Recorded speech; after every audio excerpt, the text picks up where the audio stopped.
จะเป็นยังไงเนาะเฒ่าเอ้ยอยู่น้ำเจ้าบ่ได้โดนหรอก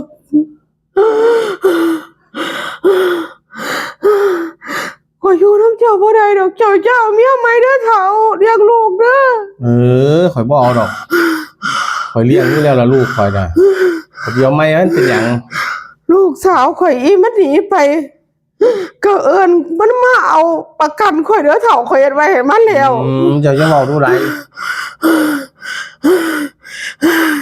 น้ำเฒ่าน้ำ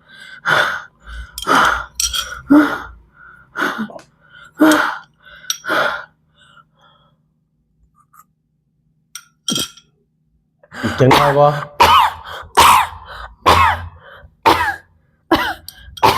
จังน้อยหนึ่งเอาดีขึ้นบ่บัดเนี่ยหันใจได้บ่เอ้ยเจ้าหันใจแห้งเนาะแม่กูเอ้ยจังไดเนาะเฒ่าเอ้ยเจ้าสิอยู่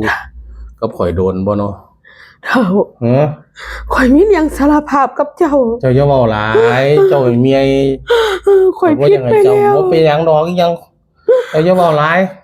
ข่อยผิดไปแล้วเหลียวตนเจ้าย้ายเจ้าอย่าเว้าเถาะพ่อเจ้าก็เป็นผัวข่อยพ่อเจ้าละพ่อข่อยก็เป็นผัวเจ้าโอ้ยบ่เป็นหยังบ่เป็นหยังผิดไปแล้วก็บ่เป็นหยังข่อยเอาโหสิให้เจ้าบ่เป็นหยังย้ายแม่เจ้าแม่เจ้าแล้วไปก็ข่อยใส่ยาแล้วข่อยวางยาแม่เจ้าโอ้ยบ่เป็นหยังดอกข่อยอยากได้พ่อเจ้าข่อยวางยาแม่เจ้าโอ้ยบ่เป็นหยังข่อยบ่ได้ว่าให้เจ้าอีหยังเลยก็บ่โกรธข่อยบ่เครียดบ่ขมอีหยังให้เจ้าดอกยายจะเชื่อได้เมียเจ้าเด้อข่อยรับได้ข่อยบ่เครียดบ่ขมดอกอย่าหันใจแห้งหลายนั่นเห็นบ่เมาหลายเลยยายเป็นจังไดยายข่อยก็มีเรื่องสิบอกเจ้าคือกันเด้ยายเรื่องหยังเฒ่าลูกเจ้าก็เป็นเมียข่อยคือกัน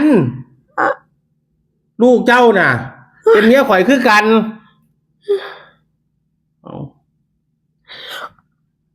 ลูกกูเป็นเมียมึงติข่อยบ่สารภาพเจ้าจักเที่ยข่อยก็หัวแต่บอกเจ้ามื้อนี้คือกันยายบ่เป็นหยังเนาะเจ้าบ่เครียดให้ข่อยเนาะบ่ได้แท้มันบอกมีบอกมันหนีอยู่ตอนน่ะกูบ่อยู่หัวปอดมันดอกข่อยก็บ่ได้เว้าสู่เจ้าฟังจักเที่ย